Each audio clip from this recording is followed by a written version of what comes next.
చేయాలనేది వారి ఇష్టం. మాకేం అభ్యంతరం లేదు వైఎస్ఆర్ కాంగ్రెస్ పార్టీ, లేదా పేరుని నాని కూడా ఏం అభ్యంతరం లేదు. కానీ ఆ వార్తల మాటున చిమ్ముతున్న విషం మీదే మా అభ్యంతరం. మీ ఇష్టం, పేపర్ మీది, సొమ్ములు మీయి, అది చేసుకోండి. మీ చంద్రబాబు నాయుడు గారు చల్లగా ఉండాలి కాబట్టి ఏం కావాలంటే అది రాసుకోండి. కానీ మాకు అభ్యంతరం వల్ల దాంట్లో రాస్తారు, పరిటాల రవి హత్య కేసులో నిందితులు ఇలాగే మరణించారన్న ముఖ్యమంత్రి. జగన్ నేరపూరిత రాజకీయాలపై అప్రమత్తంగా ఉండాలని మంత్రులకు సూచించాడండి చంద్రబాబు నాయుడు. ఈ తప్పుడు రాతలు, తప్పుడు మాటలు, అతను మాట్లాడినట్టుగా వీళ్ళు తప్పుడు రాతలు రిపోర్టింగ్ చేస్తారు. విషపు రాతల రిపోర్టింగ్. ఇక్కడితో ఆగకుండా దీంట్లో ఏమి వార్త ఉండదు.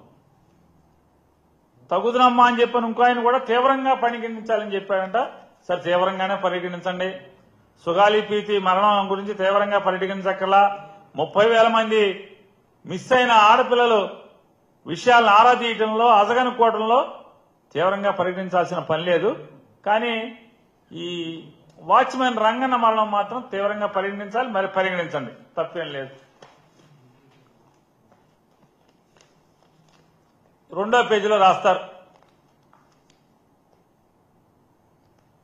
ఈ రెండో పేజీలో ఈ విషయం ఏంటంటే, వివేక హత్య కేసులో కీలక సాక్షుల వరుస మరణాలు అని హెడ్డింగ్ పెట్టి రాస్తాడు. దాంట్లో 6 పేర్లు ఫోటోలేసి, మామూలుగా మంత్రివర్గ ప్రమాణ స్వీకారానికి 1, 2, 3, 4, 5 ఫోటోలు వేసి వాళ్ళ చరిత్ర రాస్తారు కదా, అలా ఈయన రాసుకొచ్చాడు. ఈ 6 సాక్షులు మరణించారు అని చెప్పాను వివేకానంద రెడ్డి గారి హత్య కేసులో. నారాయణ యాదవ్ 50 వయసు, 52 సంవత్సరాలు, జగన్ వాహన డ్రైవర్ కింద హెడ్డింగ్ కింద రాస్తాడు. ఇతను సాక్షి, వివేకానంద రెడ్డి కేసులో సాక్షి అని రాస్తాడు. ఇంతకన్నా బూటకం, ఇంతకన్నా తప్పుడు రాత. ఈయన సాక్షి, నారాయణ యాదవ్ అనే ఆయన సాక్షిగా ఉన్నాడా? కనీసం రిపోర్టింగ్ చేసేప్పుడు చంద్రబాబు దున్నపోతు ఈనిందనగానే వెంటనే రామోజీరావు గారి పేపరు మార్కెట్కి వెళ్ళి తాడు కొనుక్కొస్తాకి వెళ్ళారంట. ఏంటి అంటే, దూడ పుట్టింది కదా, వెంటనే మరి దాన్ని కట్టేయాలి కదా, అందుకోసం తాడు కొనుక్కొస్తాకి వెళ్ళిపోయారు. అట్లాగా చంద్రబాబు నాయుడు క్యాబినెట్లో ఏదో మాట్లాడాడంట, వీళ్ళు రాసేస్తారు వెంటనే, వండి వార్చుతాం. నారాయణ యాదవ్ అనే ఆయన రాస్తాడు. వీటి గురించి మాట్లాడదాం. అసలు ఇదంతా ఈ వండి వార్చే విషయం అంతా ఏంటి అంటే, ఈ ఆంధ్ర రాష్ట్ర ప్రజలకి ఏం కొత్త కాదు. గౌరవ నారా చంద్రబాబు నాయుడు గారు ఆయన అలవాటు ప్రకారం తన సహజ వైఖరి మేరకే వైఎస్ వివేకానంద రెడ్డి గారి కేసులో 61వ సాక్షిగా, వైఎస్ వివేకానంద రెడ్డి గారి కేసులో 61వ సాక్షిగా ఉన్నటువంటి 65 సంవత్సరాల వాచ్మెన్ రంగయ్య గారు మరణాన్ని కూడా జగన్మోహన్ రెడ్డి గారి మీద విషం చెమ్మటాకి తన శ్రేయోపత్రిక అయినటువంటి ఈనాడు ద్వారా తాటికాయంత అక్షరాల్లో అచ్చు వేయించి ఇవాళ మరో కొత్త నాటకానికి జగన్మోహన్ రెడ్డి గారి మీద మరొక విషపు నాటకానికి తెరదీయటం జరిగింది. చంద్రబాబు నాయుడు గారు నిన్న జరిగినటువంటి రాష్ట్ర మంత్రిమండలి సమావేశంలో వైఎస్ వివేకానంద రెడ్డి గారి వాచ్మెన్ గా పనిచేసినటువంటి మరియు వివేకానంద రెడ్డి గారి హత్య కేసులో 61వ సాక్షి అయినటువంటి రంగన్న గారి మరణం గురించి కేబినెట్ మొత్తం సుదీర్ఘంగా చర్చించడం జరిగింది.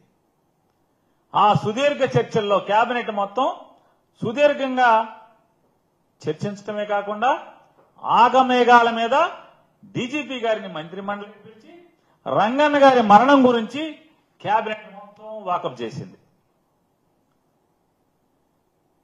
డిప్యూటీ సీఎం గారితో సహా మంత్రులందరూ కూడా ఈ రంగన్న గారి యొక్క మరణం గురించి డీజీపీ గారి దగ్గర వారి సందేహాలకి సమాధానాలను రాబడుతూ క్షుణ్ణంగా రాష్ట్ర మంత్రి మండలి మొత్తం ముఖ్యమంత్రి దగ్గర నుంచి ఉప ముఖ్యమంత్రి దగ్గర నుంచి మంత్రులందరూ కూడా క్షుణ్ణంగా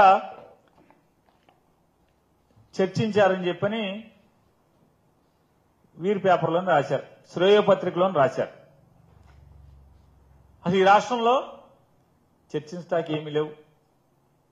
ఈ రాష్ట్రంలో రాష్ట్ర ప్రజలకి ప్రభుత్వం చేయాల్సినటువంటి పనులేమీ లేవు, బాధ్యతలేమీ లేవు. ఇదే తక్షణ అవసరం ఆంధ్రప్రదేశ్ రాష్ట్ర ప్రజలకి, రాష్ట్రానికి ఇదే తక్షణ అవసరం కింద కేబినెట్ మొత్తం కూడా చర్చించారు.